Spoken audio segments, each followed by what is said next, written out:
very good evening to everyone, far and near, both stateside, in Europe, in England, in China, Nigeria, all over the whole world. Welcome to this wonderful day. Friday, February the 13th, one day before Valentine's Day. Hope you guys are preparing for Valentine's Day. I forgot about the day, actually. I got in trouble.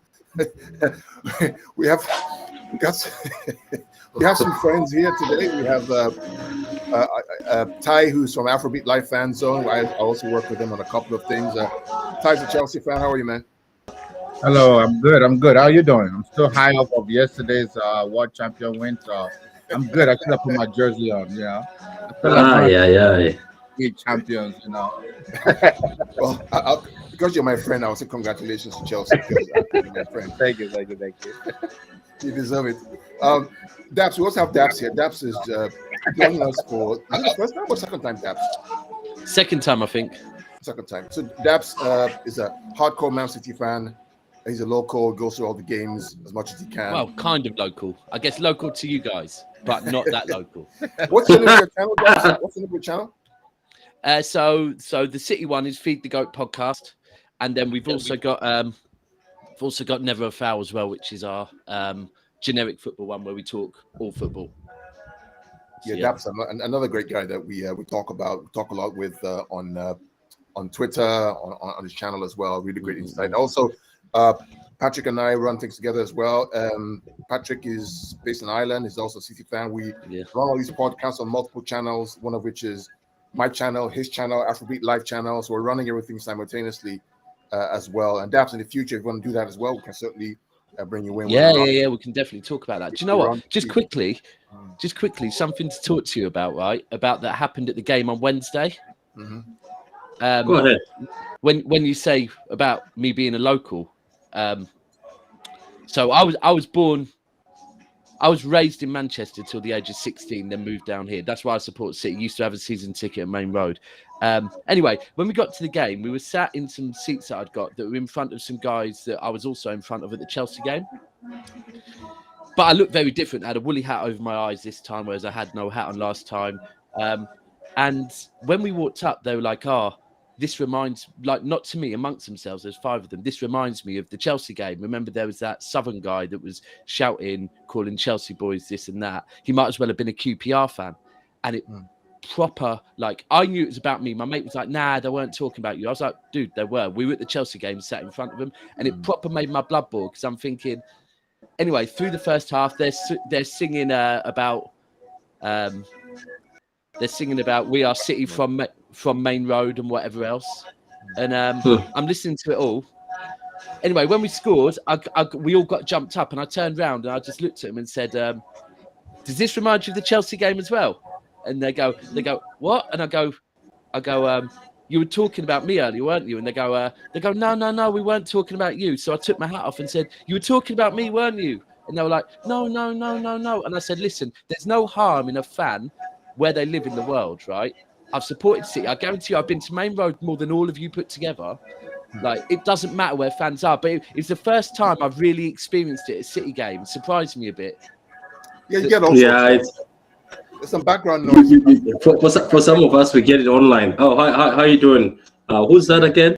That guy. How you doing, that guy, man? There's somebody playing music in the background. I'm not sure who it is. It's not me. Oh, it's not Patrick. I think it's sorry. I completely forgot I was live. But yeah, it was an interesting one. It kind of pissed me off quite a lot, to be frank with you. The dugout says, don't mind it, man. It happened online, so just blank it out. Go ahead, Carl. Absolutely. We got some friends coming on. The dugout says, "Evening, Patrick." Daniel says, "Yes, hope you guys are all right." I'll take Daniel. City have to have a bite to the quarterfinals already. I wouldn't say so. By Red Devil. Nah, I know Red Devil. He's doing that purposely. Well, the name says it alone. He's doing that purposely. He's trying to hype us up that we're already in the quarters. He's a United fan.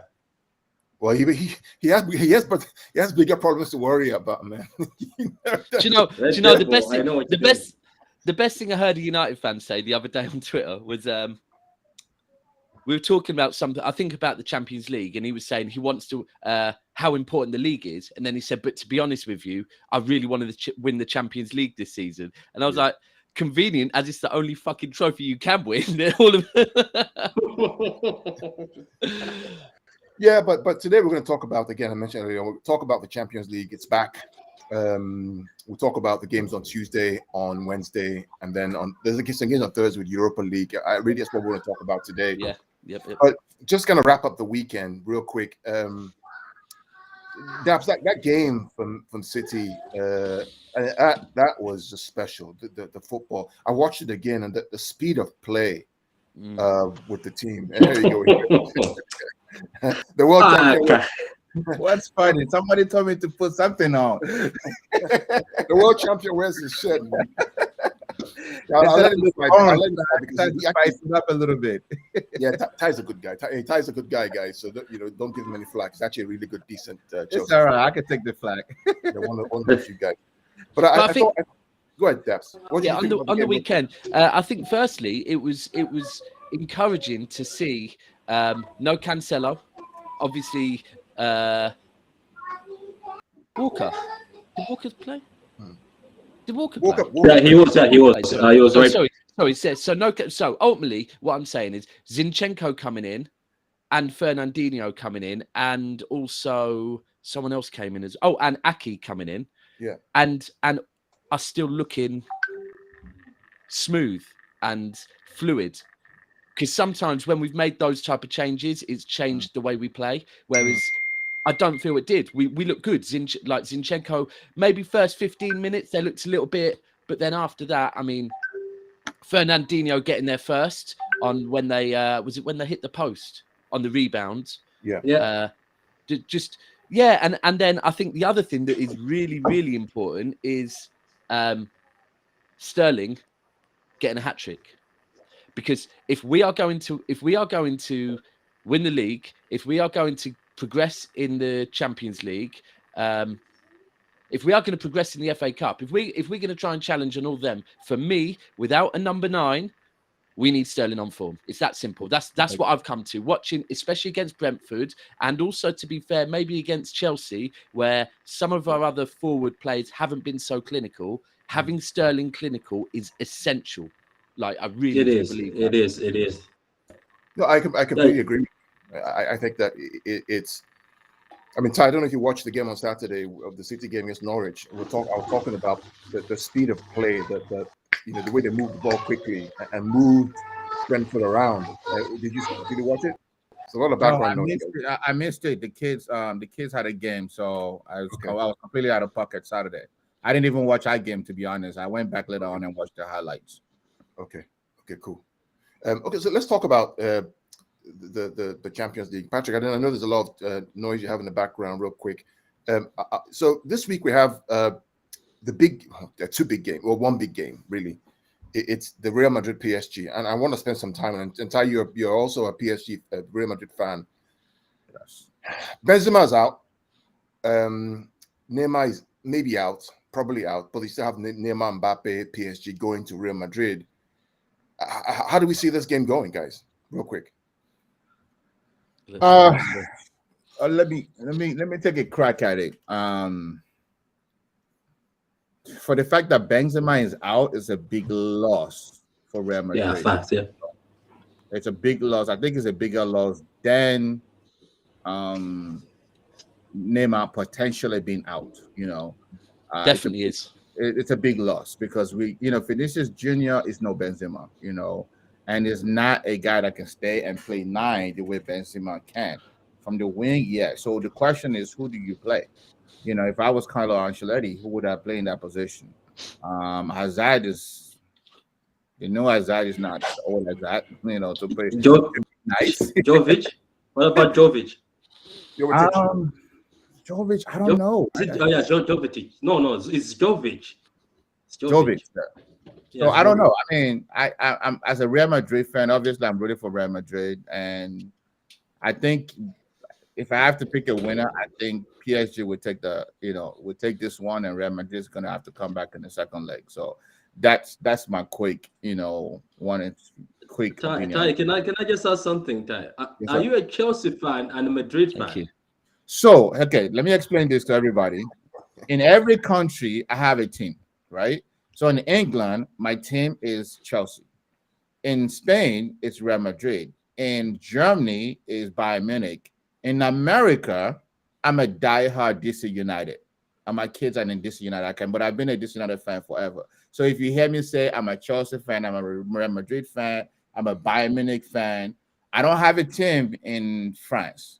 But in those 4 countries, I have a team that I support.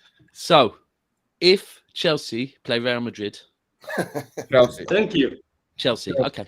Okay. I mean, I know a Tottenham fan that conveniently the only supports team I would PSG, root for over Chelsea, I know it sounds bad, would be DC United. DC United. Yeah, I sense that. I sense that. That's my home team. I live in the DMV. Yeah, DC of course. United is my home team. I've been there from day one, and so that's the only team that I will pick over Chelsea.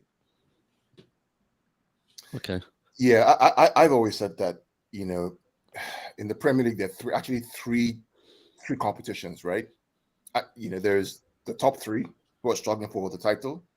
There's the top 4 of United, Arsenal, Tottenham, Wolves. Now, I told you about Wolves, Patrick. I warned you about Wolves. Yeah. I said if Wolves get to that 4th spot, they're going to be tough bastards to remove. You know what?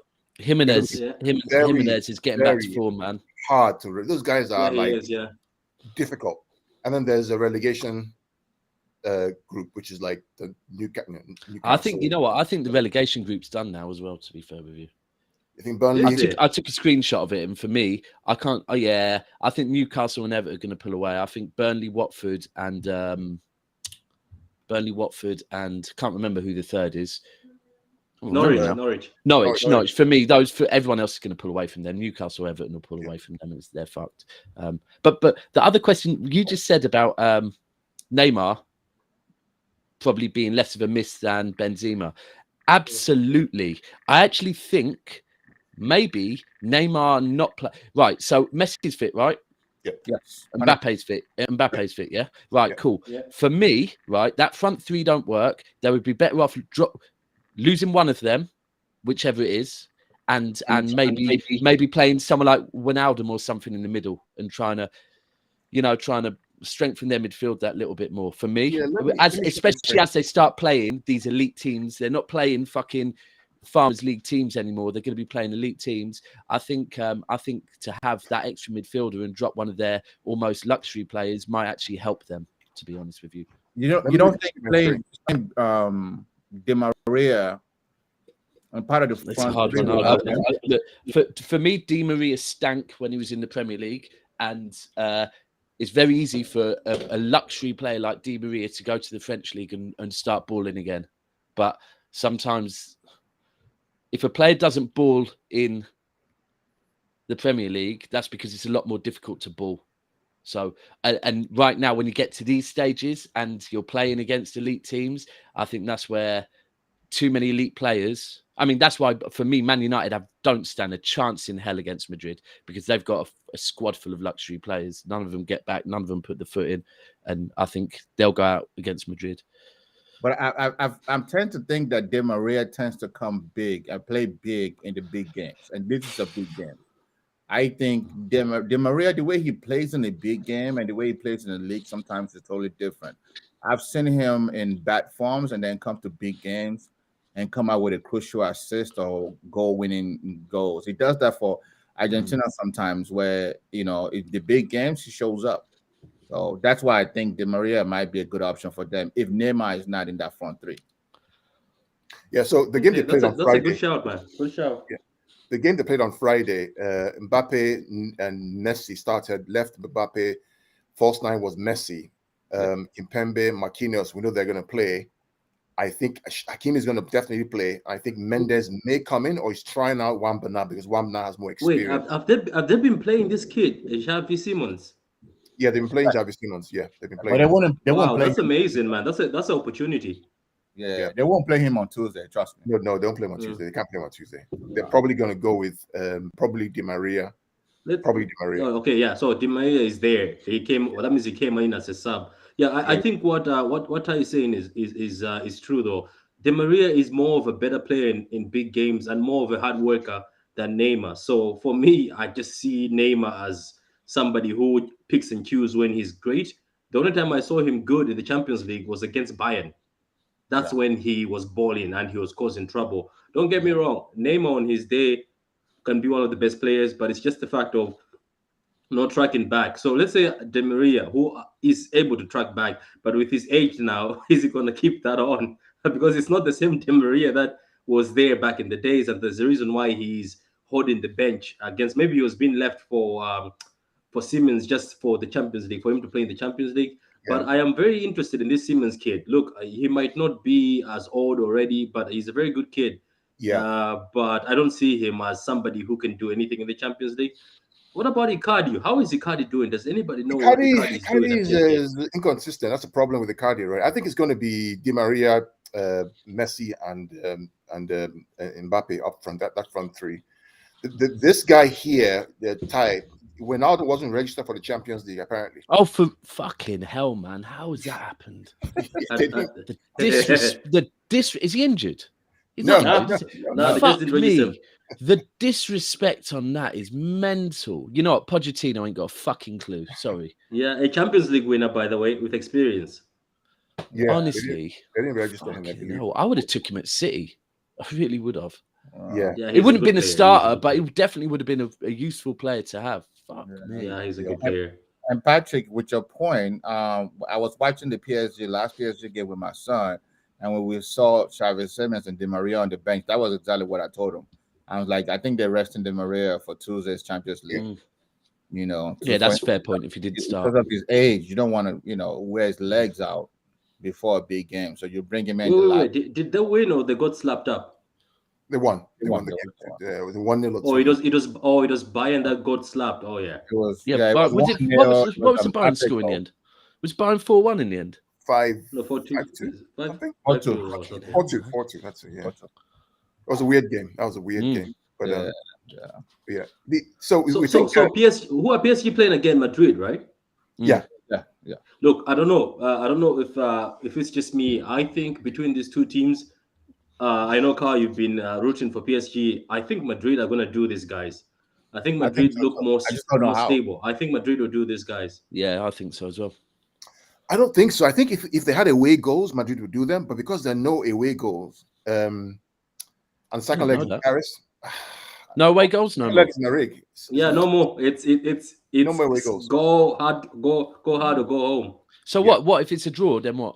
Then you go to penalties, bro. Wow. No extra time, straight to penalties. No, the extra time. Extra time, then penalties. Yeah. It's peak, Dubs. It's peak. Interested. Interested. So, yeah. Don't know how I feel about that yet. Need to process that. I didn't like it, but now that I think about it, I kind of like it. yeah, maybe. Yeah, it's basically if you can score goals, man. If you score goals, you score goals. There's no away goals. Just score as many as you can, and that's it. Yeah. If you score 4-3, good. Come back at home. You score 1-0, score 4. See, here's the thing with this game. Sorry, I've got to look at this from a City's point of view. I was just thinking a minute ago, I wouldn't mind either of them. I really wouldn't mind either of them. But then I feel like PSG, we've been very good against PSG over the last couple of years. But Messi could dump us out, and that would be annoying. That's what I said. Yeah, he would. Yeah, that's the issue. What I said in the group stage is that I'm glad we got Messi and Neymar and Mbappe now, because the likelihood of you getting them in the round of 16, a big game where it means more. Because if you look at it, when we played them, both times it didn't mean that much. First time, the league was more important, and we kind of knew we were going to finish first or second. Second time, we kind of knew we were going to finish first or second. So it was like, doesn't mean that much. Knockout stages, all of a sudden, Messi could really turn up and break hearts. Yeah. Oh my God. 3 red cards in the Barcelona game. Eric Garcia. Sure. Another one for Garcia. Thanks, man. That kid. Oh my God. That kid has red cards. What's the score though? Interesting. 2-1 Espanyol. Oh, it's a derby as well. Fucking hell. Yeah. Piqué is gone. I think Garcia, is going. Ferran Torres, if you ever watch this, I hope you're enjoying your time there in the sun. Anyway, so what do you think? We think Patrick, who's going first leg? What's the score going to be? It's home at Paris. Okay, I think it's going to be 2-1 Madrid. Away from home? Yeah, I think they're gonna dust them. I don't know. It's just Madrid. I've been watching them in few games. Yes, they're not the Madrid of the old, but they're more stable with Ancelotti in there. And I think he's going to outsmart Pochettino. Because Pochettino, PSG have gone out of the cups. They're doing bad. Like they might be, even if I don't know what position they are, but they're not as great. The issue about them is they don't put any effort. I think for them it's either they score first and then just drive somebody. What position are they in the table right now? They're first. PSG are first. Oh well, because nobody. But I just think Madrid will beat them in both legs. The odds makers are against you, man. The odds makers put PSG as the favorite. Of course, because Messi is there. Probably Messi fanboys. But anyway, I think I think PSG are going to lose. That's just me. Ty, what do you think? This first leg. Because it's in Paris, I'll go with a 2-2 draw. Ooh. I'm just trying to figure out who's going to score the 2 goals for Real Madrid. I know Mbappe is going to score. I won't be surprised because of his pace and his ability to kick, place a high-paced shot. But somewhere, somehow, I think Real Madrid will pull out 2 goals also. So I'm going for a 2-2 draw. Daps, what about you? First leg. Yeah, I want to go 2-1 PSG. The only thing I'm thinking is Poch knows he's gone. Yeah. It's hard to motivate a team of players when you know you're gone. He knows he's gone. Apparently the word is they're going to sack him either which way. Yeah, so that's a hard. It's a hard one to motivate a team and for the team to actually listen to you. Yeah, sorry? Zidane's there. Zidane is ready to come back to coaching? Yeah. I think so. That's what the word is. I think that's the man. I think that's the man. Deep down, that's the man. It is for that team and those players. They need someone. I don't think Zidane is an amazing manager, but I do think Zidane is a manager that can manage big personalities and big egos, because he is that one player that even if you're young, you know who the fuck Zidane is and you know what he did. And you know he don't play. You know if you don't get on the right side of him, you're gone as well. Yeah. And this is the thing. PSG will bow down to him and be like, whatever you want. So I think he is the right man for PSG, because I think he is. And you know what? And also it might help them to try and get Mbappe to stay, maybe the French connection. Although I think he's gone. I think Mbappe is gone, man. I think so. But yeah, I think Mbappe is gone. I think it's more than just playing for Zidane. I think it's about playing for Real Madrid. He's already wearing the Madrid pajamas every night. I wouldn't doubt that. So 2-1 PSG, I think. Yeah, I think PSG win this 3-1. Wow, 3-1. Like I would say 3-0. Whoa. Yeah, I think Neymar. You really like PSG defense? No, the thing about it is that front three is they can cause you problems at home. They can cause you problems. I don't know if Madrid have the ability to stop them. Okay. So the defense is more stable than PSG's. But anyway, let's move. Yeah, let's move. Okay. So the next one is Sporting versus City, and I just want to talk about. Let me just stop sharing my screen real quick and then come back here. So I did some research on Sporting, and we'll talk about them real quick. So they play with a back three. They actually play a 3-4-2-1 like Chelsea, or a 3-4-3 system, depending on the opposition. The difference between what they play and what Chelsea play is they're not as good as Chelsea in any single way. They're not as good as Brighton in terms of playing the back three. In fact, they get confused at how to actually play a back three because they're not really wing backs. They're almost narrow. Where did they start recently? Oh, it's a new system. They've been playing this for at least the last season or so. Go on. A three middle, two holding, 2 wing backs, 2 inverted forwards, and then 1 striker. Very defensive. Well, they're not. They try to be defensive, but they're not very good at being defensive. And I'll explain why in a minute. I watched like 10 games of them yesterday. So for me, it's a perfect preparation for the Spurs game in the weekend because of the fact that Spurs also play a back three. It's a good way to do that. Badly. Yeah, the key players are Nunes, Joao Paulinho, who plays like a midfield role, Sarabia, And then they have a very strong number 9 called Paulinho, who's pretty good. He always plays at number 9. He's like the Lukaku in that kind of tree structure. Is Pepe still there? No, Pepe's at FC Porto, not Sporting. Oh, he's at Porto. My bad. Yeah, he's at Porto. Porto is the other team that are competing. When they played this weekend, there were 4 red cards in the game or something ridiculous like that. Yeah, they're shit houses, absolute shit houses. So they like to play in transition, right? But they're not as quick as a Premier League team. So when they played against Ajax, for example, they really struggled at home. I think they were canned 5-2 or something ridiculous at home. I mean, could have been 8, right? They try to play on transition, but they're not very good. But their strengths are their inside forward. So the 2 guys behind the striker are really, really good. There's a guy called Goncalves and what's his name? Sacha. They play inside behind the Paulinho guy, and they're really good runners. So they can really, really run really quick. They're crossing the ball from the wide areas is really, really good. So their wing backs cross the ball really well. For the striker to head in, he's very tall, he's very big. They're good at set pieces. They're good at corners, and they're good at free kicks because of their tall striker, who's basically a guy who can head the ball in. I don't like the set piece part. That they're very good at set pieces. Well, it depends on if they can get the ball, right? The question is, can they get the ball? That's the issue, right? Yeah, but sometimes don't forget when Pep sees that there's a team good at set pieces, I've noticed we try our utmost best to avoid them from getting corners. If you've noticed, Burnley usually gets like 1 corner from us in a half. It's because we want to make sure they don't get corners, because I'm pretty sure that's what they'll go after. Anyway, keep going. So the games that they play, what they do is that they try to win the ball very quickly in defensive areas, and they try to transition very quickly with their wing backs, kind of like Chelsea, and pull the ball in centrally for the striker to head the ball. That's what they try to do. So that's where they're really, really strong at. They have runners who play behind the striker, but they also have wing backs who cross the ball. The wing backs are a guy called Pedro Porro. I think he's either on loan from us or something. That's our guy. I recognize that name. Did we sell him? Did we sell him or is he on loan? I think he is. That's our guy. I recognize that name, Pedro. Yeah, that's our guy. That must be the right back. The right back. Yeah, there's Pedro Porro. They play Pedro Porro or Nuno Santos. I don't know if we sold him.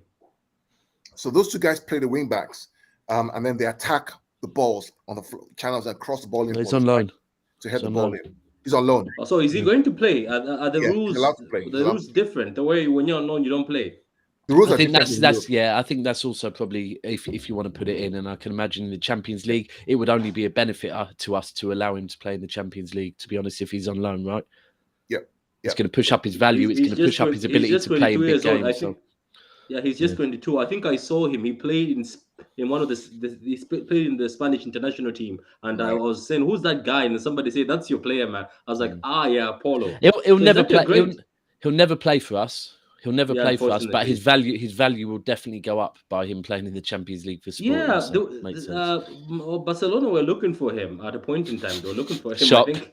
Shock. So what I learned about think about Brighton with a really good number 9, which they don't have. Yeah. Right, but think about they're like Brighton with really good number 9. Yeah. And wing backs are not as strong or as physical as Brighton's wing back. That's Brighton, but listen, Brighton with a good number 9 would be really pushing top 8. I agree with you. I thought they have good Ivan Tony. No, that's Brentford. Brighton.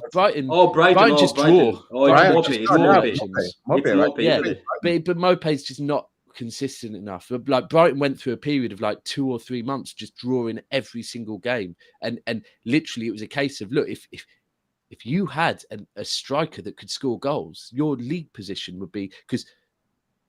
Yeah, I totally get what you're saying. If Brighton had a proper number 9, then Brighton could do a lot of damage. So we talked about their strengths. Strengths are they have a good number 9 who's tall and strong. They like to fling the balls in from the wing back areas. That's really their strength, and they're good at set pieces and corners. Their weaknesses on the flip side is also the wing backs, because unlike the Chelsea wing backs and the Brighton wing backs, these guys can't really defend. They just cannot defend. So what ends up happening is that when they played Ajax, for example, when Ajax pinned them back, they created a back 5. And they could not defend one-on-one on the wing-backs area. Think about having a back 5 with, a team that plays a 4-3-3. They couldn't defend one-on-one. You know how a Chelsea or a Brighton would defend and shut you up and force you back inside, right?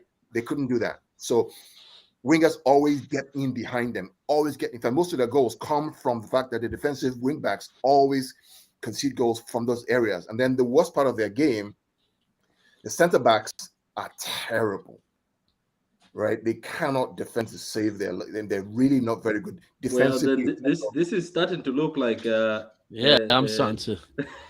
I'm starting to say, is this going to be one of those dunks where they're going to get dunked on easily? I mean, I need to go and get my booster jab by the sounds of it, because it looks like I'm going to Europe for the next stage. So, no, so if you watch, you want to go see it? Well, I won't be able to go to this, but if I get my booster jab, I'll be able to go to the next round. So I'll probably have to do that. Yeah. So the centre backs struggle with movement in the false nine areas. The back three get done on the outside. The three centre backs are really, really poor. Watch the Ajax game, for example, the two legs. I mean, Haller just kept scoring goals. He got most of his goals through the central area. So Kundo, based on that, it'll be Cancelo on. What do you think? Cancelo on the left or Cancelo on the right? I think it's Cancelo on the right and Zinchenko on the left. See, the only thing is, someone said to me the other day that when Pep played John Stones on the right, he was getting John Stones ready. He was trying John Stones out on the right to see if that was an option for the Champions League. But then if you're talking about, those being positions where you can really get at them, I don't necessarily think John Stones is the right person to go to get someone down the right so much. But, you're right. Yeah, you're right about that. Yeah, my worry with Stones is pace, right? And exactly. some of the wing backs have pace, right? So he may struggle with pace, especially those crosses coming in. Well, the other thing is, the one thing I remember, can't remember what game it was, but there was a game, sure it's this season, it might have been last season, where John Stones, whoever we were playing got a player sent off, right? And John Stones basically had, I remember people were tweeting saying John Stones is looking like a Lionel Messi. He was like playing so far forward because he was allowed to, because they were down to 10 men, right? And he was just so involved in the game because he pushing forward, balling like John Stones can.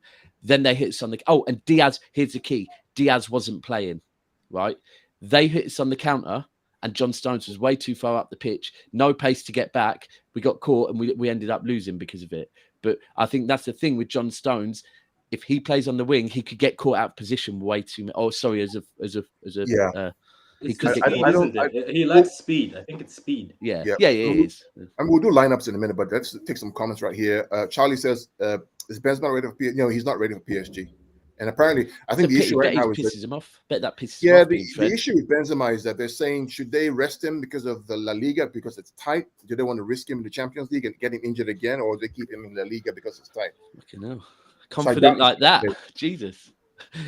Yeah, isn't the Champions League the most important thing? That's what all other English teams tell us all the time. Daniel says PSG is the most overrated team I've seen in the last years.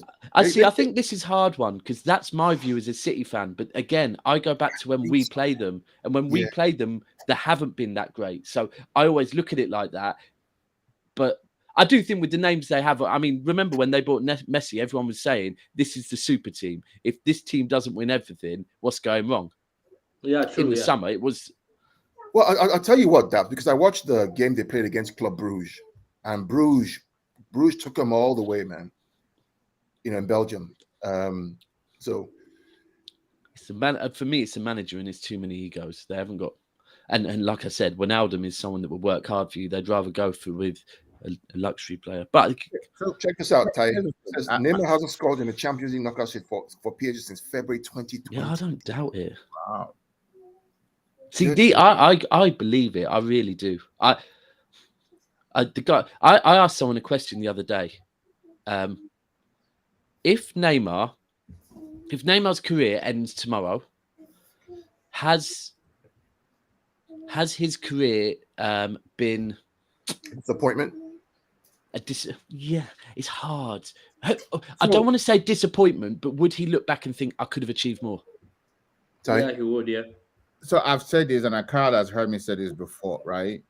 Years and years ago, I forgot how many years ago, Kyle, you can remind me. Remember, we had a conversation about Neymar and Hazard, and also about PSG, and I said, so it's probably about 6 years ago, and I said the next 5 years that PSG will not win the Champions League. Remember that conversation?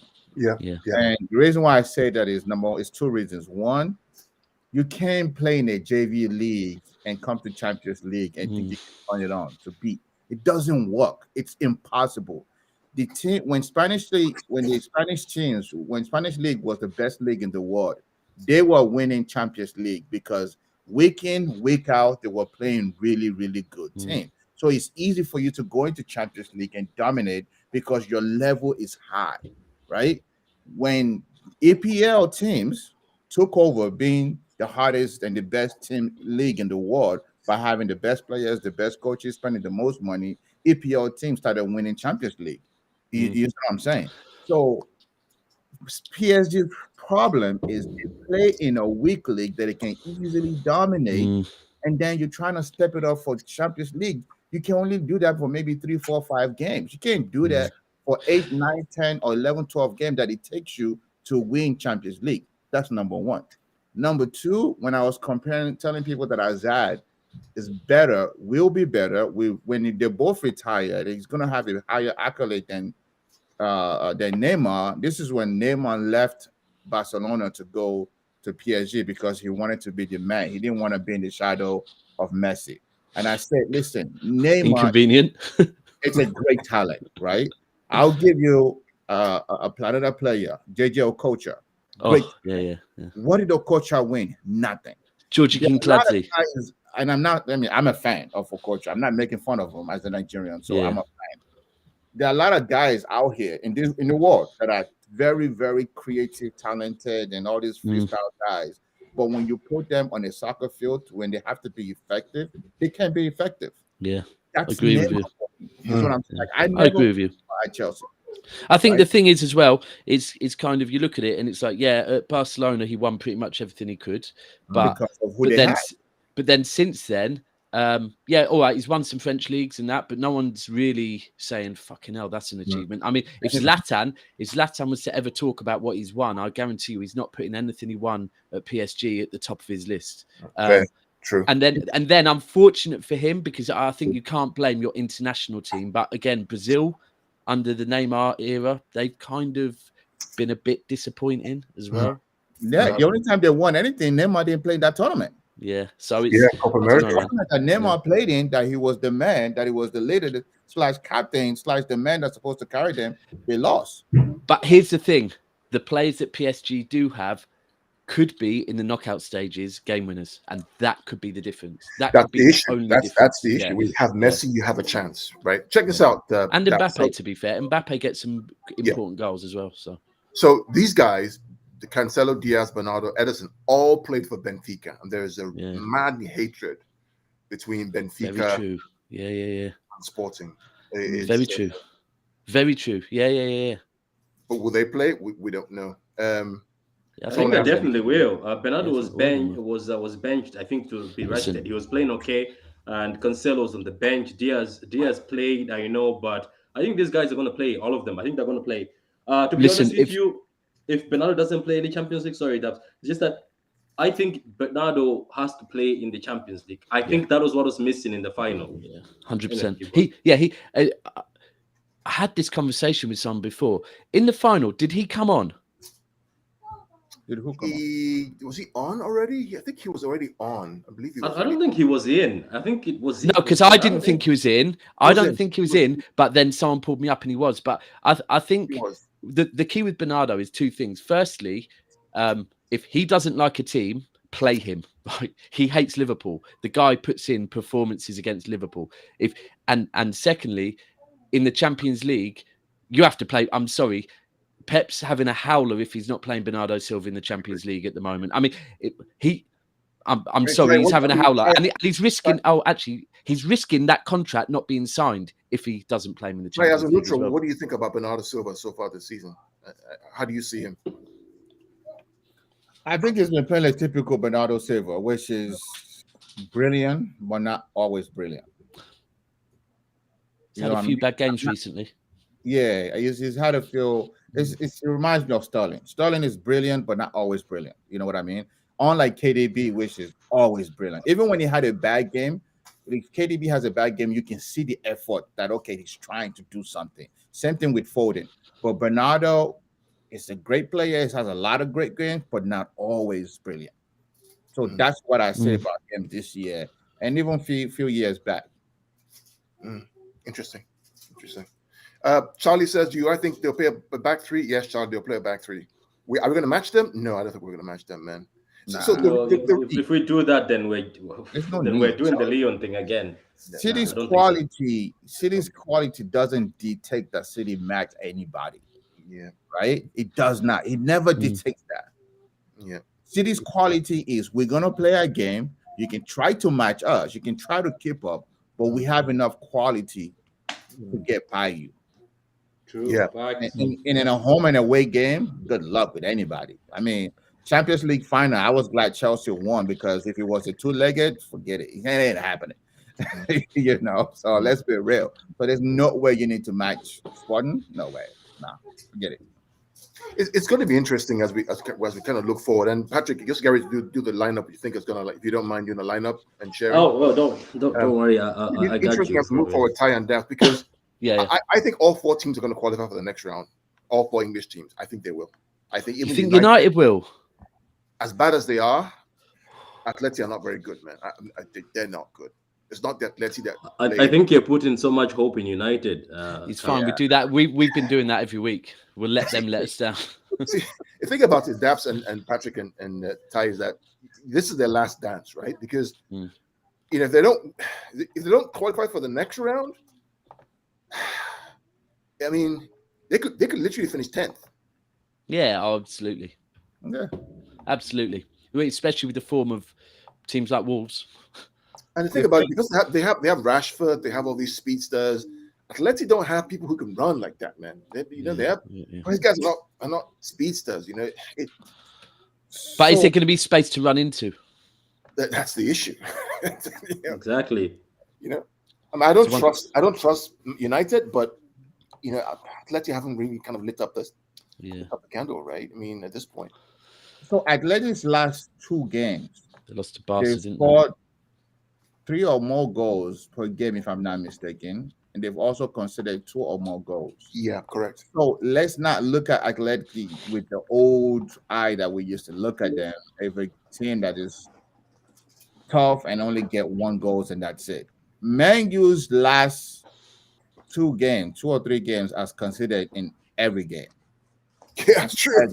They've had a brilliant first half and a disastrous second half. So Atleti is a tough team regardless of what bad form they are. Yeah, so right. Yeah. Between those 2, Atleti is going to score at least 2 games every game against Man U. The problem is, can Atleti keep Man U from scoring 2 or more goals? I think they can. I think they play too deep. I think they really can. I think one of the things is United's. If you have an organised midfield, right, you beat United. For me, that's it. And right. that's the reason why I don't think Man U will make the next. They will beat. They will beat Atleti in a 2-game head-to-head. I just don't. I don't see it. No. Because I think there's too much nonsense going on there as well. I don't know what is happening at half-time in the dressing room to be throwing away the leads they've been throwing away. And I mean, Burnley and Middlesbrough 1-0 up at half-time. I'm sorry. There's no way you should be losing I forgot about Middlesbrough, mate. I forgot about that. I mean, they're not going through. Okay, Patrick, let's do the lineup real quick. So what do you think? I mean, Edison in goal, I would think. Daps, I mean... Yeah, 100%. It's not even debatable. Yeah, Edison in goal. Okay, so Ty, we have a problem at right back because Walker is out for this game. Who do you think you should play the right back, Ty? Please.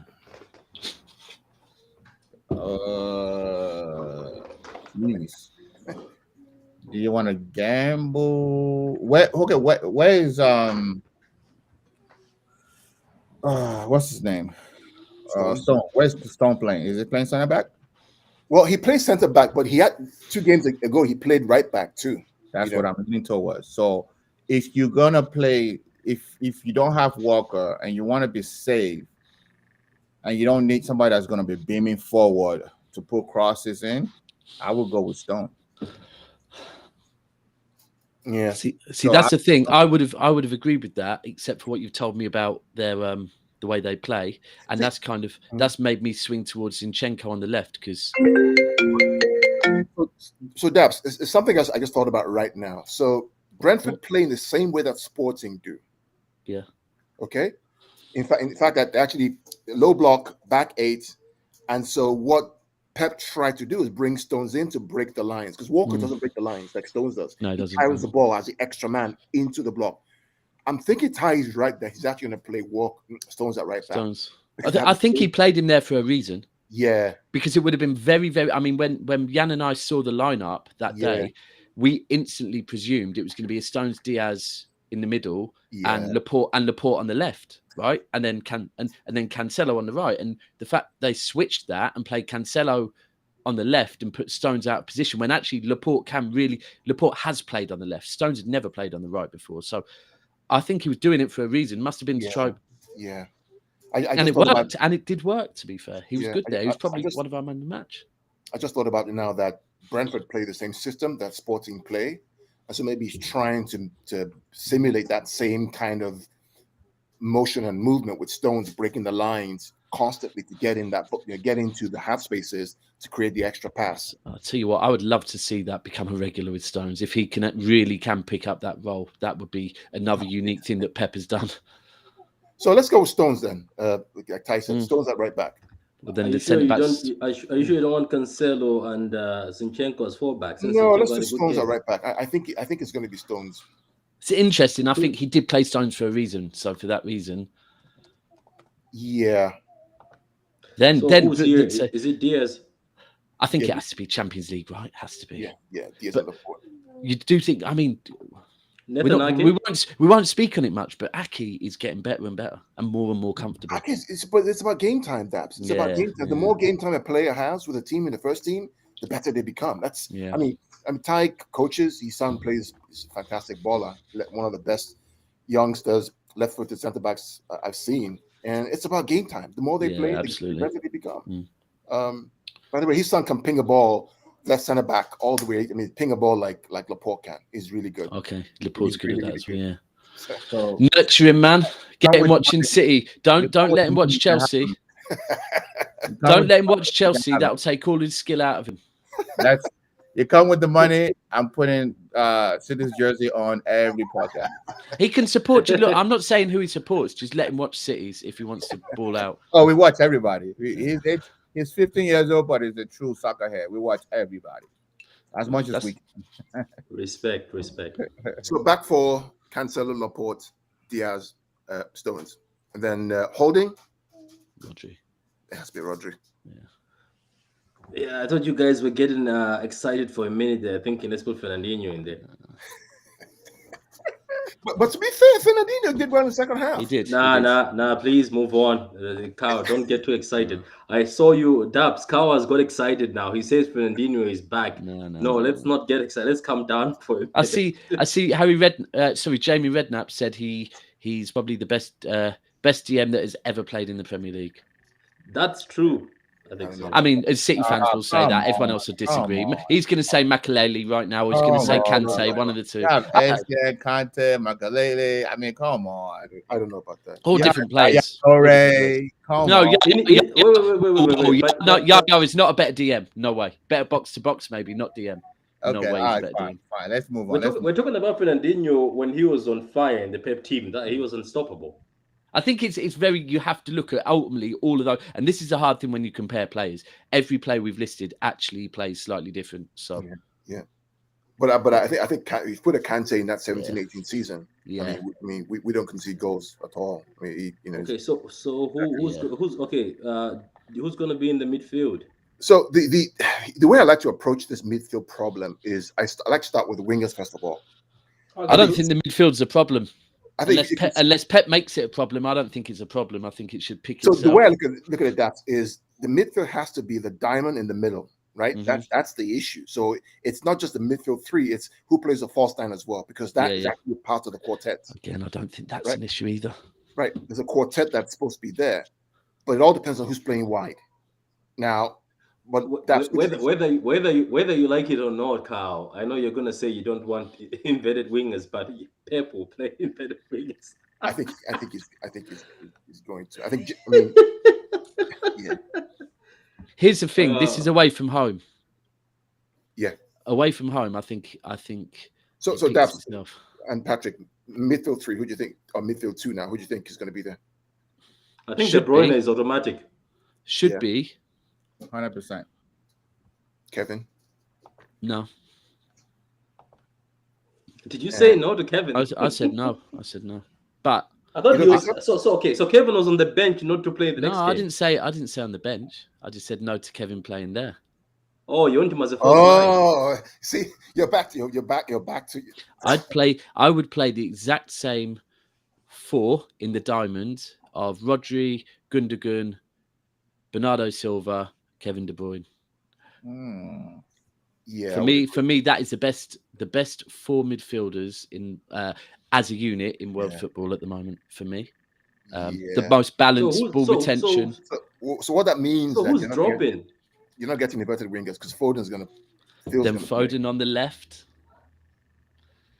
Riyadh on the right. Or this is the hard thing. This is a hard thing because then it's like, right, on the left it's Foden or Sterling, or on the right it's Mahrez or Jesus. But then you could swap. You could. So Jesus, that makes it a little bit easier. You'd probably go with Mahrez on the right, and then I'd probably go with Raheem on the left and drop Foden. Foden hasn't been good recently, if I'm being honest. Yeah, I could see that. I think Foden's not ready to be the star of this side yet. I think when he plays on the left and he's still a bit, they're not watching him so much. When he plays through the middle, he looks like he's not ready to be the star of this team yet, unfortunately. But it depends. Yeah. This is the first leg. So it could be, he could treat it 2 ways. He could treat it first leg, so, let's have some fun with it or something. Or he could treat it's away from home. Let's be very controlled. And if we get a nice lead, bring it home and then maybe play Foden on the left or something. The thing about is, I think De Bruyne has a better understanding with Foden than he does with Raheem on the left. Somehow they connect, they play well together. There's a almost telepathic. Yeah, there's definitely that within City. That there's certain players when they play together that we just don't look as fluid. 100% there's that with a few players. But I just have a feeling there is no Mahrez being dropped in the Champions League. I don't see it. No, it's not happening. Mahrez is starting. And then Raheem being dropped and how he's scoring goals. I don't see it. To be honest, the only victim in this is Foden. Yeah, agreed. It is. If you think about it for a minute, Carl, it's Foden who you would like. But he also said it this in the interview. Foden is probably the most guy who understands the false 9 position. He said that in the press. Oh, he's shit as a. I'm not feeling Foden as a false 9. I'm sorry, not feeling it at all. Yeah, really not. Maybe whether he understands it or not. I think we have to go back to. There was an interview Pep did in the summer, some point, where he was talking about Foden and saying, until now it's been very easy for Foden to sit on the bench, right?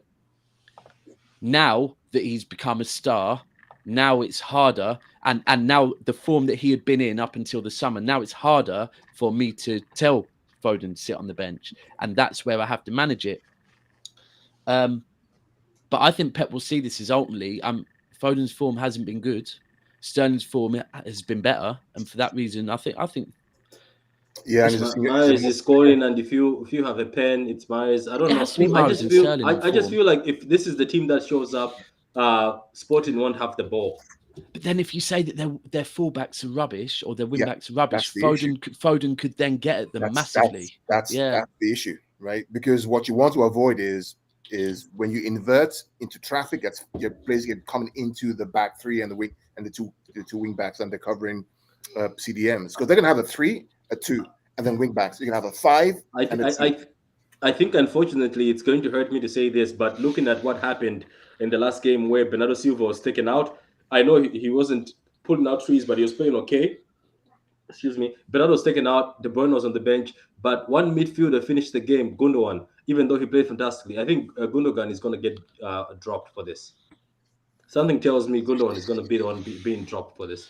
You know what? The thing is, I won't be mad at that, but if Gundogan doesn't, when it gets to those real crucial games, I expect to see Gundogan in there, because for me, he's that one player that Pep can rely on. Do you think he'll throw him after letting him play the whole game? I think because he moved Bernardo, keeping him for the next game. It means De Bruyne for the next game, and then he removes Foden. So I can see Gundo, when he says go ahead, you finish the game as a senior midfield. Yeah, I think that's. Yeah, I think De Bruyne is going to be next to Bernardo, and it's going to be Foden in the false nine again. We will count Grealish out of this, by the way. We haven't even said his name. He's apparently he's by injury, so no, he said he's be back Tuesday. It wasn't serious. Oh, it's not enough training. Sorry, Grealish, hold the bench. Yeah. Okay, so down the middle, you're going with Foden. Yeah, Phil, take out Gundo. Here's the thing: I actually think Grealish has more of a chance of coming on in the Champions League and having an impact than I do him starting a game. I really wouldn't rule out him coming on and doing something. Yeah, but I don't think starting. Do you think that maybe in the Champions League where he seems like he's played better is because a lot of people don't know him? Why in the Prem they knew him from seasons before? Yeah, maybe. I just at the moment I would be using Grealish as a sub a lot more often and not starting him. I agree with that. As an outsider, I think your midfield finally looks better now. Yeah. Are we going like that? Huh? Oh, fuck's sake! You've got Foden through the middle. Jesus. Okay, would you put Raheem through the middle and then Foden and Raheem will be swapping? Perhaps the thing about it, the reality is that there really isn't a number 9. No, true. They'll switch about. Yeah, they'll switch about. They just all switch about, right? Yeah. And one thing I've noticed, and Ty, your coach as well, is that Liverpool and City don't really play a 4-3-3. They actually play a 2-3-5. If you notice, right? Yeah. The average positions that they play is a 2-3-5. Yeah. They always have sometimes it's actually like a 1-4-5. You know, it's a 2-3-5. Just have Diaz at the back and let one of the midfield. If it's Stones will slip into the middle as well. So apparently, I did some research about this. Apparently, back in the old days, in the 70s and 60s, right, when the Hungary was dominating Europe, they used to play a 2-3-5. That was a formation they used to play. Do you know what? The thing is, I actually think when you're talking formations, it's like, I know they have to, when you're talking formations, you can't say, well, at this point it's this. But ultimately, the formation changes as the team transitions. And often with City, what it ends up, once we pin a team in, it really does become like a 1-5-3 or 1-5, 1-6. Well, and this is the thing about the modern game, because it'll be Diaz will sit there, right, and the wing backs are in, Stones is in, everyone, and they just literally get it to. And this is how we win the ball back so quickly. That it's like the minute the team tries to counter, nope, back to how we want to play. So the thing about the modern game is, and this happens with Chelsea as well, right? It's not about systems; it's about the extra man, right? How do we get the extra man? That's why you see Rudiger sometimes will get the ball and drive in, right? Because he becomes the extra man that nobody's marking. Yeah, you see Stones playing as a right back, getting the ball and driving because he becomes the extra. Cancelo becomes the extra man. How do we create the opportunity for the extra man to get the ball and nobody's marking? Which is what the modern game, the three teams, City, Chelsea, and Liverpool, all kind of play. Look for the overloads to create the extra man in behind. You spoke about Walker doing it as well. Yeah, Walker did it against Liverpool at Anfield. So looks like we have our team, guys. You want to confirm that, Patrick? The front three, middle three? Oh, that's Raheem, Foden, and the GOAT Mahrez. And then in the midfield, the best midfielder, De Bruyne, and then Bernardo Silva, Rodri, and then Cancelo. To be honest with you, midfield's so hard working. By the way, on the radio earlier they were talking about this, and they didn't. I wish they would have said his noise. There was name. Sorry, they were talking about Man United, and they were basically saying how, like, United have got all these players that just none of them want to get involved. Really, they just want to play football moving forward, not getting back. And that is the thing when you look at that.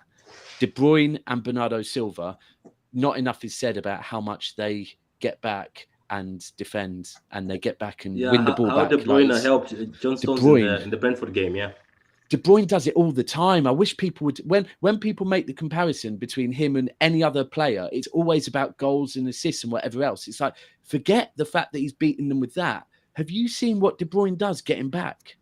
The guy.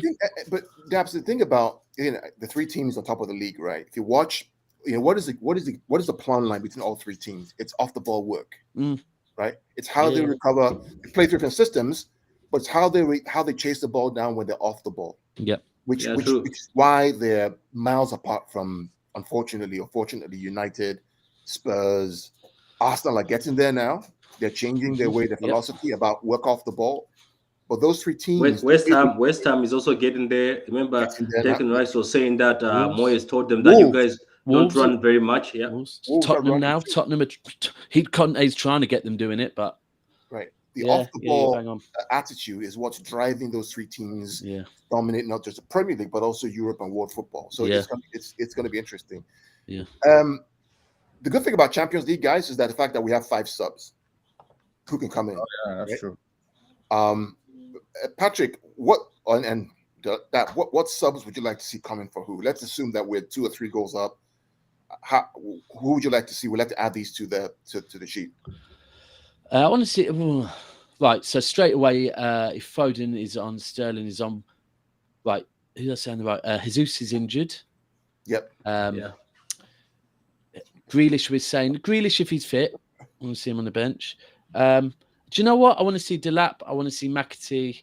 I want to see Aki 100%. Zinchenko. And if I've got Cole Palmer still not fit. Not fit.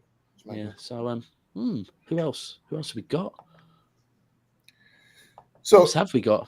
So let's sub Fernandinho is his captain. Let's do Delap. Let's do McAtee.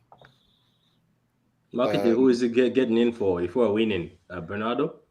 Yeah. I think De Bruyne would be the one being rested because you need to look after him. If we're winning, let's say if we're winning 3-0.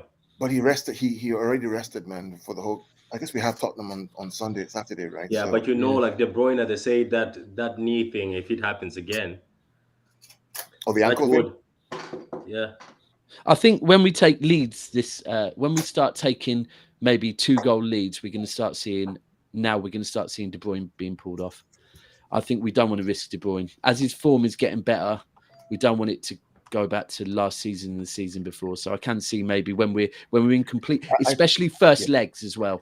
I think Gundogan will come for De Bruyne then to control. Yeah. That's what I was going to say. I think Gundogan would be the best option. Yeah, you're right. Yeah, Gundogan would come for De Bruyne's control. If you're not going to start Gundogan, you might as well get him the last 30 minutes. Yeah. So you got 3 more that can come in. I think one of the defenders is going to go out. Maybe Diaz, maybe Stones. Okay, Stones is already there, man. No, Stones is struggling. Maybe Cancelo goes that side, and then Zinchenko comes in. Or Ake will be on the bench, 100%. They're not going to. I don't think with the form he's in, I don't think Pep would do that to his confidence to just leave him out of the team. Ty, what do you think about Ake so far? I mean, he seems to be improving. I mean, game by game. Yeah. I mean, it's getting better. You just need time on the ball. You need time on the field. I mean, you just need time on the field. He's a good player. Mm-hmm. It's just that you guys have better players for that position. Yeah. So let's say, assume you're an owner of a club, or and that's to you too. I mean, the reality is that he's number 4. Ake's number 4 in the line of defenders, right? Yeah. Is he the perfect defender? Meaning that he's not going to make the first team every single time. Yeah. But he's a good enough backup to come in and play those FA Cup games, those games against Norwich, and play someone next to him that, and for the cost, is kind of that line that he's good enough to hold and play well, but he may not be good enough to play like a final. Do you know what? Right, I was saying this the other day. The one thing with City, and with the fact that we go so far in so many competitions, is that even if you look at I don't know, let me give an example. Let's say Foden, maybe 2 years ago, right? People would say he was a bit part player, and people would be saying, "Oh, he needs to start more." All right, cool. So he was a bit part player. I bet you if you go and look, he still probably played 20 to 25 games. That this is a thing that if you're part of City's squad, Pep only has Pep likes a small squad, right? You can be a bit part player and still play a lot of games, right? And for example, and then maybe when you first joined the club, you could maybe at the start of the season feel a bit disheartened that you're not playing every game. The more you get into the season, the more you get further in different competitions, the more game time you get, the more of a sudden you start feeling, do you know what? I'm part of a squad. I'm part of a team. And as this team, we win stuff. So then your form, because your confidence is getting better, your form starts getting better because you're confident. And I think that's really important with us, that you can be a bit part player and still play a solid amount of games. And I think maybe that's it with Ake. He's realising he's important. Even as a bit part player, he's very important to the squad. Yeah. So, and we're seeing it on the pitch. 100% we're seeing it on the pitch.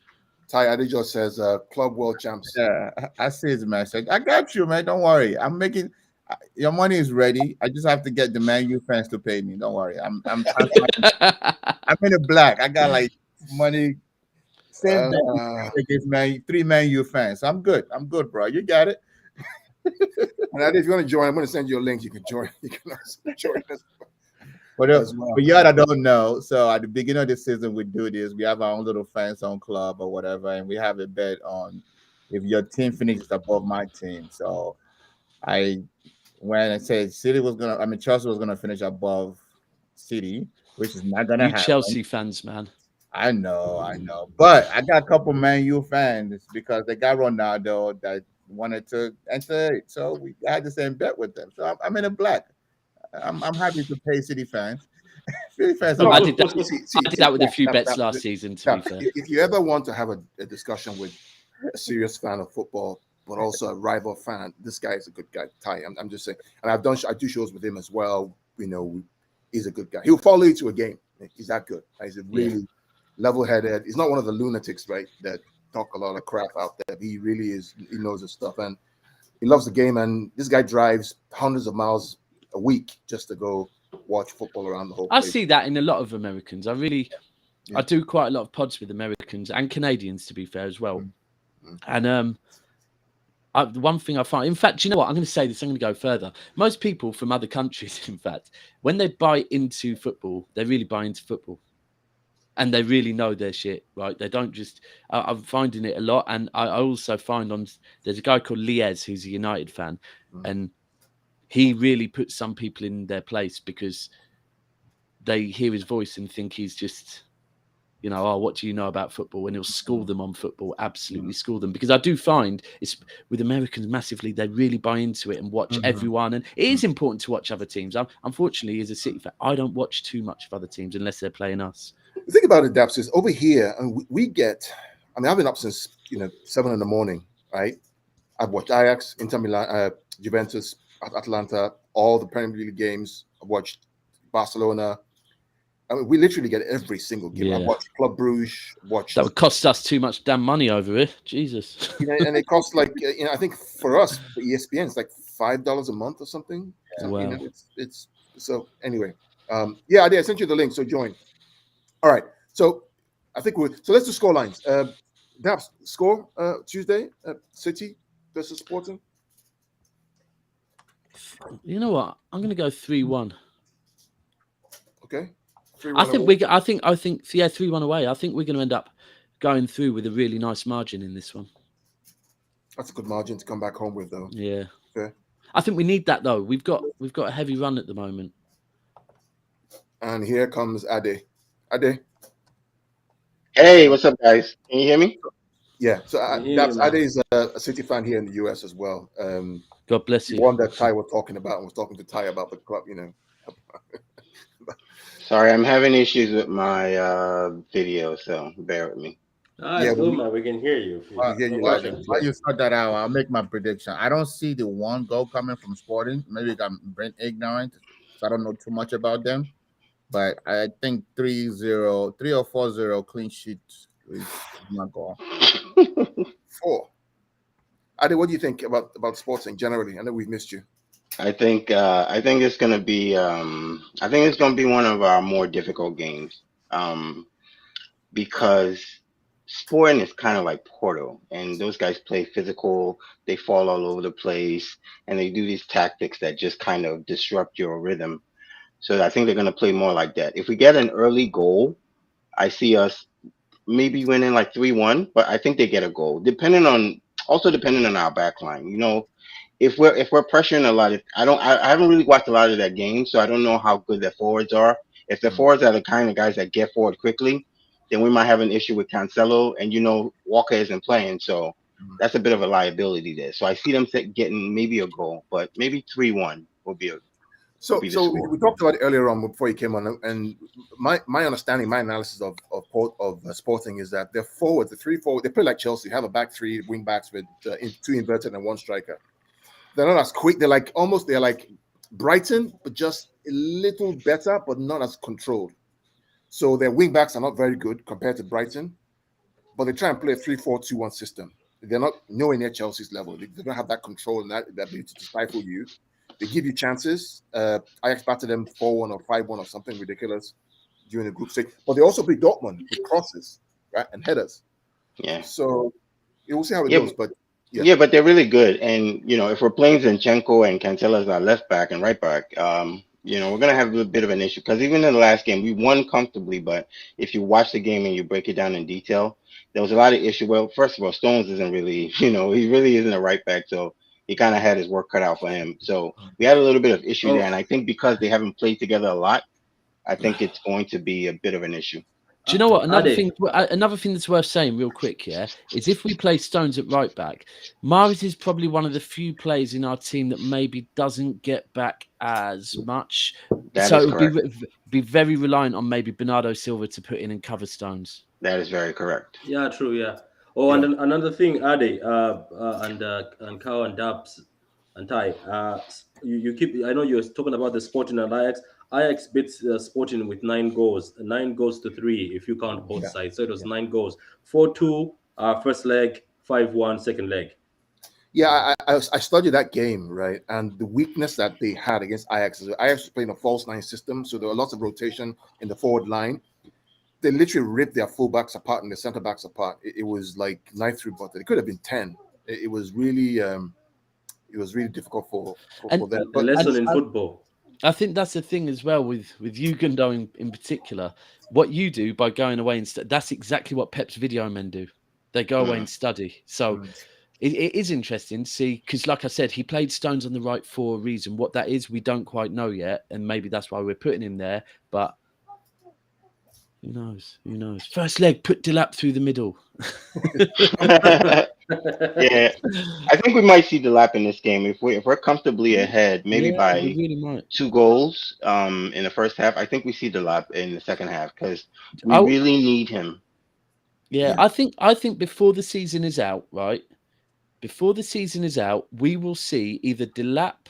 I think we'll see Cole Palmer with the injury that might hinder him slightly, but I think Delap or McAtee and probably Cole Palmer, we're going to see one of them or two of them pop up in games that we're like, oh, fucking hell, where all out of nowhere, he puts some super confidence in them. And I've spoke about it before, like they did with Foden several years ago against Tottenham. Where I remember when he scored the header, Aguero assist. Yeah. He'll just see something on the training. Pep will just see something on the training pitch, or one of his video guys will see it and be like, do you know what? That's what we need. We need. I think it's going to be Delap. I think you're right. I think it's going to be Delap. I think Delap. I mean, the fact that they gave him the new contract, the injuries have really held him back. It's not like he didn't want to play. So now that he's healthy, he was ahead of Cole Palmer, and he was ahead of all of them. I mean, they put him in a big game in the Champions League where he had the goal. So I think there's a lot of faith in him. But those injuries really set him back. But I think he's going to come through this year, and hopefully maybe we get Haaland, and there will be like the competition between him and Haaland about who's starting. I'm just saying. Joking aside, the way Haaland plays, same way. Delap would be a good plan B. That the rest of the team wouldn't have to change the way they play if Haaland got injured and Delap had to come in. Exactly. It sounds crazy that we compare Delap to Haaland. No, it's a good comparison. They both have the same attributes. They run really fast. They're fast. Their pace is incredible. They're strong. They're good in the air. I mean, Haaland is by far better than him, but I think that it's a good comparison. But anyways, that's for the future. So what's your score prediction for the away like Ade? Oh, my 3-1. Oh, away.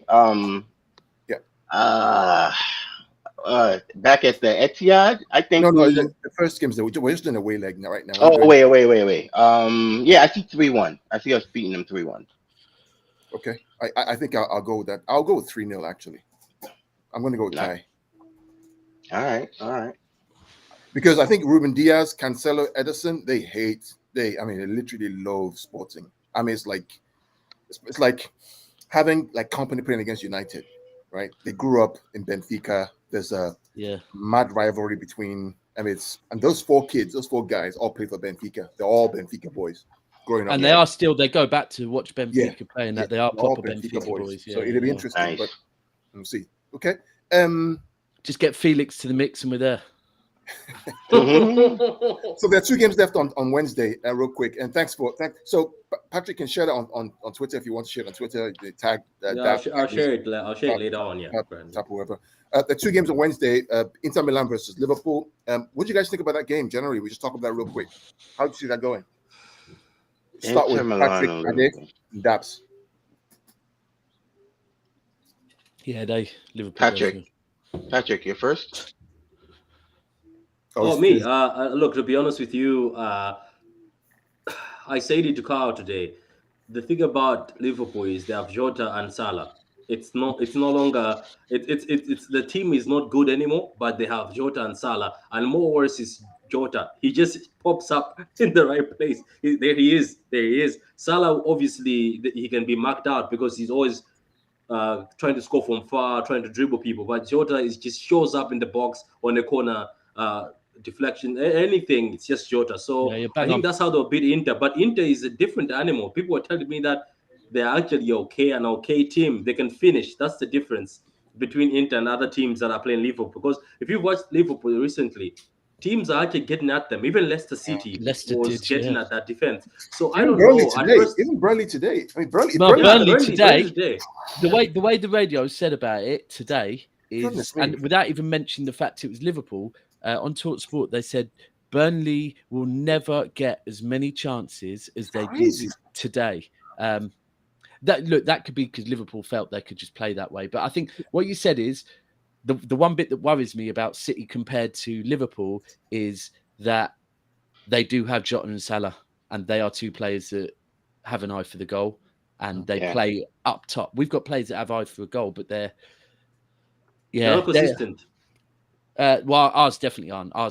And whereas Jota and Salah, they're pretty damn consistent. But I think Liverpool go to Champions League because Inter is not a good form. I watched Inter against AC Milan, and they lost that game 2-1.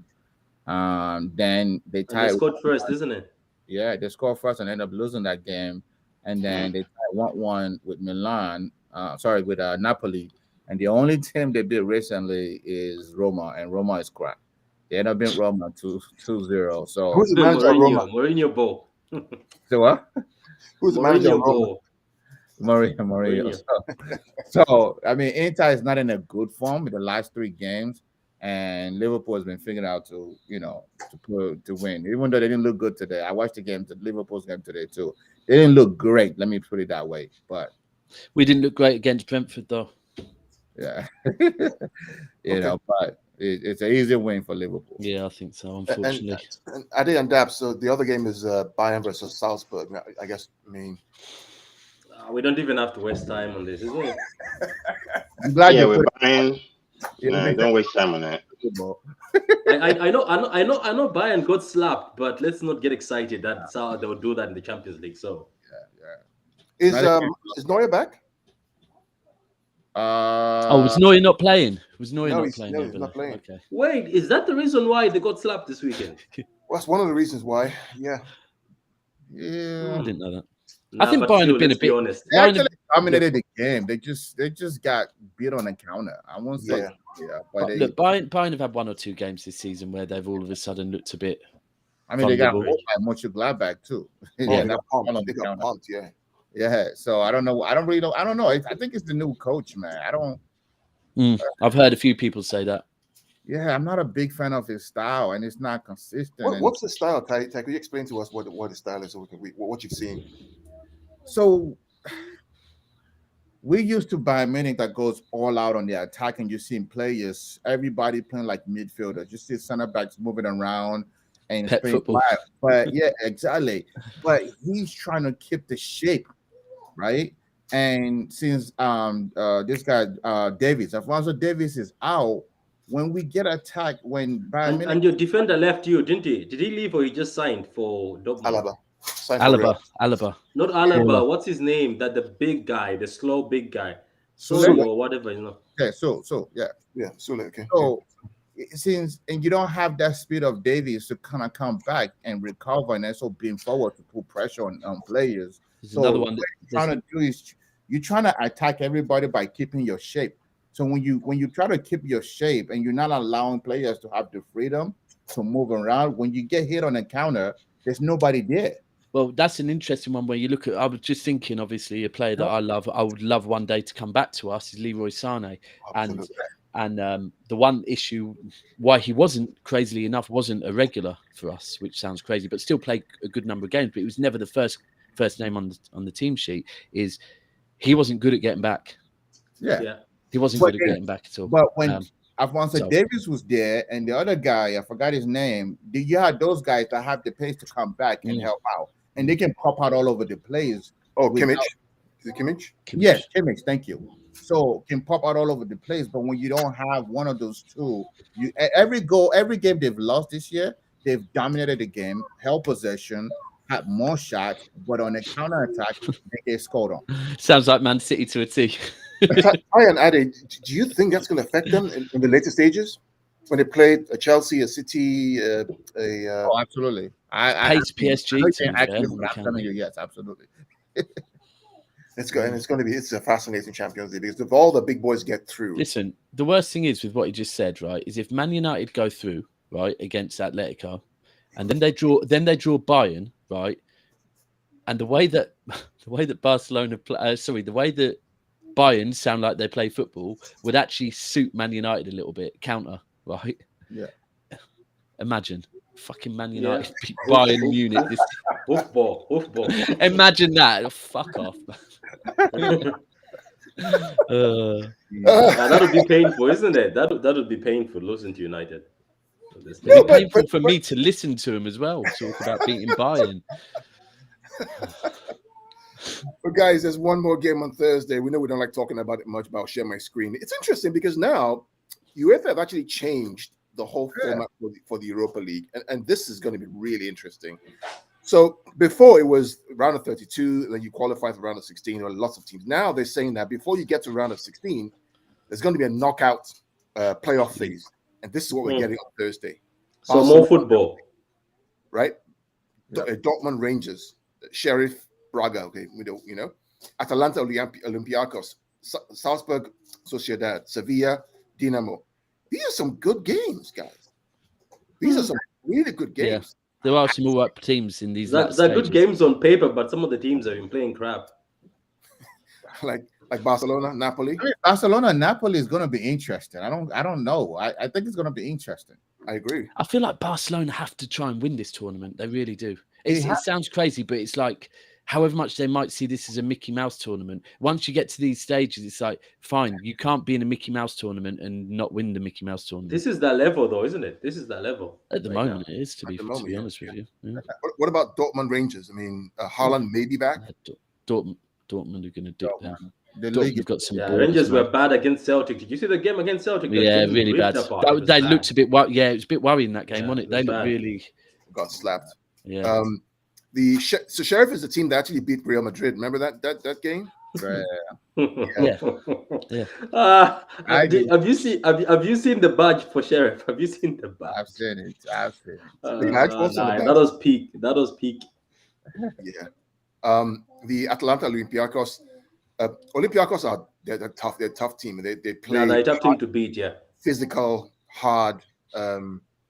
Porto. We know Porto. Porto, Lazio.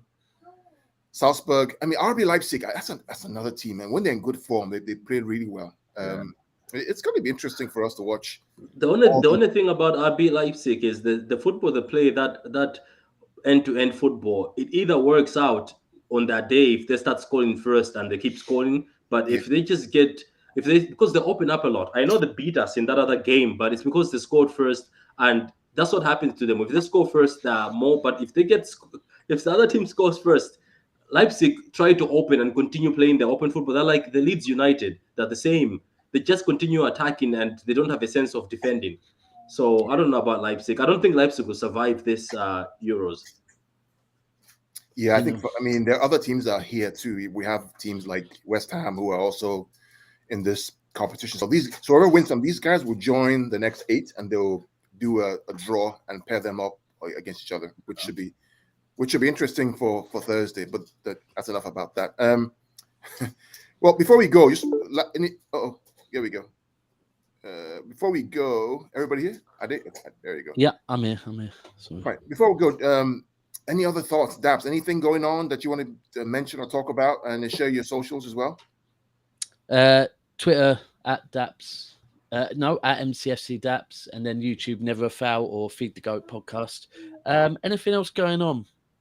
Yeah, your UCL preview. Your Champions League preview. Oh yeah, we're going to do a UCL preview tomorrow night, and we've got a guy called Euro Tunnel on who, Euro Expert _ he's English, but he really studies the European game. He kind of hollered me and said he wants to come on to talk about sporting. So I hope you guys are going to join me as well on that. The only other thing at the moment, the thing that stood out this weekend, apart from Man United failing again, was just Tottenham. Yeah, I don't get it, man. They're bottling it big time, man. Really. So I mean, as a final topic, I mean, Ty knows Conte, and I respect Conte a lot. I think what he did at Chelsea when he came was magnificent. They played really good football.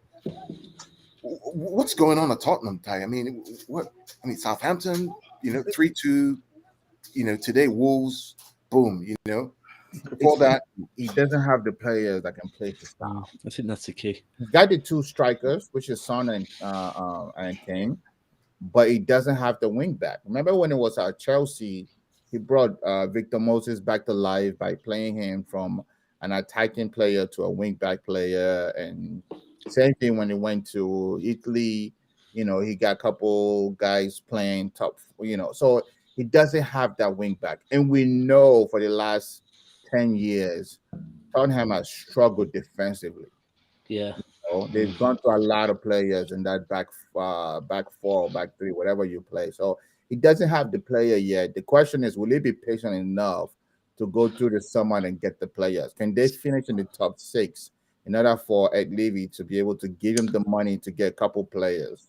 And how many top wing backs that are there that are available, for him to get? Like, will he get maybe Zappa Costa from wherever we loan him to, Atalanta? Atalanta, whatever. I can't even remember. Emerson Palmieri. Those are the kind of guys that he can probably get over the summer that Chelsea will let go and they can fit his style. He doesn't have the players.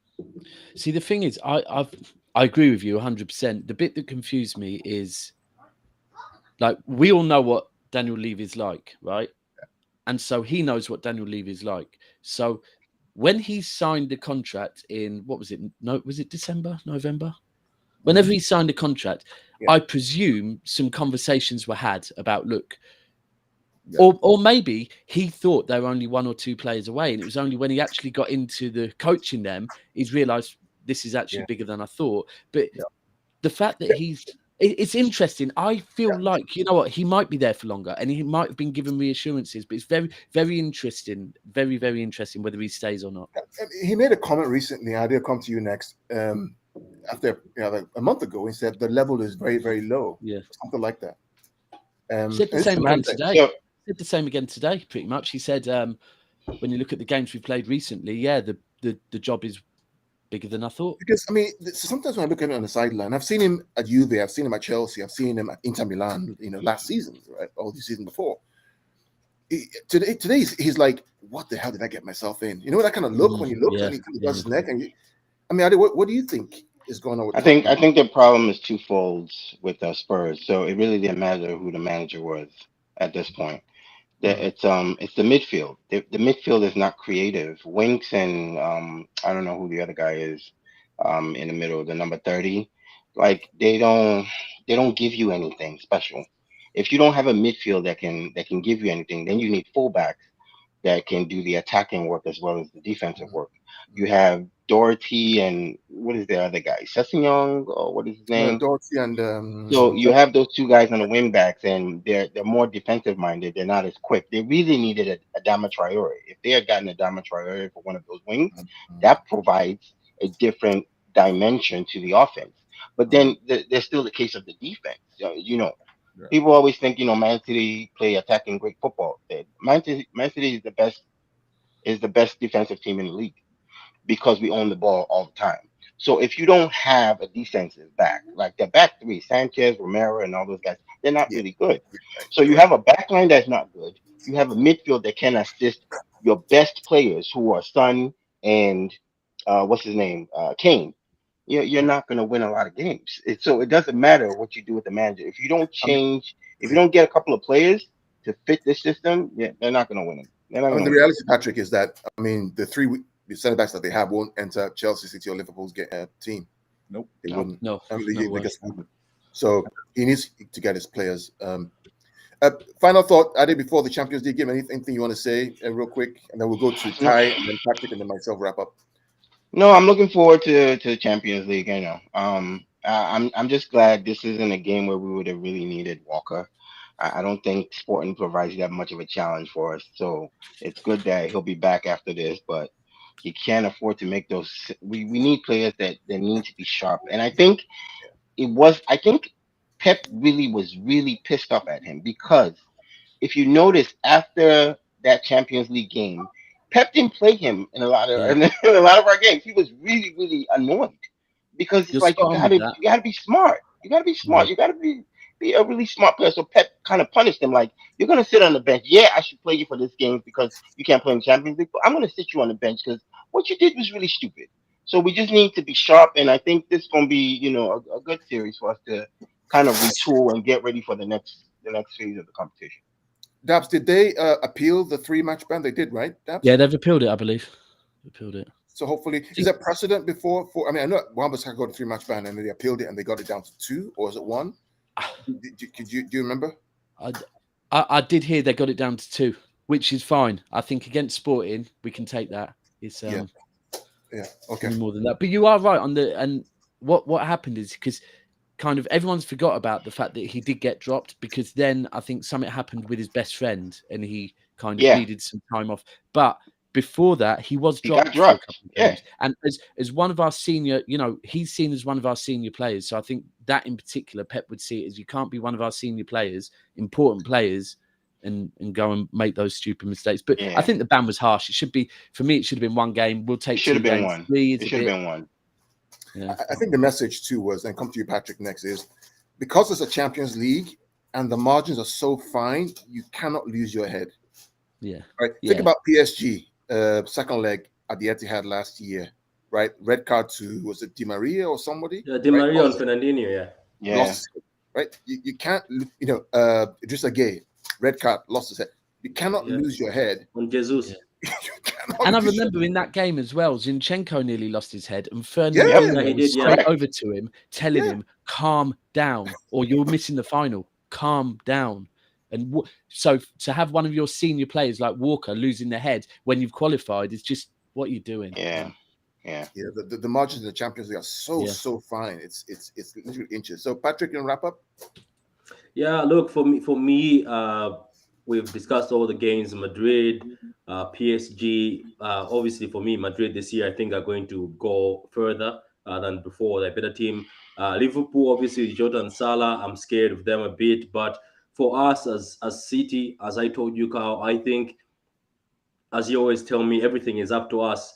I'm going to stop this season, especially. I'm going to stop blaming Pep a lot. My brother told me something. He said, Patrick, but also your players need to step up. Even if Pep puts a funny lineup, your players still have to step up. He says your team still has players. I was like, yeah. He's like, yeah, it's a system. I get it. But your players, sometimes they put their heads down when it matters in the Champions League. And that's what we see from outside. Because I think from inside, you're under pressure, you're sweating, you're like, please win. But other guys say, look, your players are putting their heads down. So this season, I'm not just going to put the blame on Pep. I also say, look, the players going to have to step up. And we're going to have to start beating teams like this. You usually tell me, Carl, that if you don't beat a certain team like Lyon, like you don't beat these teams like Spurs in the Champions League, you don't deserve to win it. So if we don't beat Sporting, then we don't deserve to be in the final. That's all I can say. Yeah. But I hope in this game, as we already broke the curse of losing to small teams, I hope they take it seriously. And what Walker did, I think I'm not happy with it. He said himself in the interview that for somebody who's 31 years old, what I did was embarrassing. He said it himself. I shouldn't be doing that. So look, go City. That's all from me. And with that, guys, we will wrap it up today. We hope that we'll come back next week with good news for City, and we'll bring Ty on to preview Chelsea. We'll preview United. Maybe we can get a United fan on, Patrick or Daps. I don't know, Daps. We can bring a United fan on. No, I have a few United fans reckon on we can review this week's game and then preview the next game next week. Till next time, everyone. Take care, enjoy, and up the Blues. Cheers from me, guys.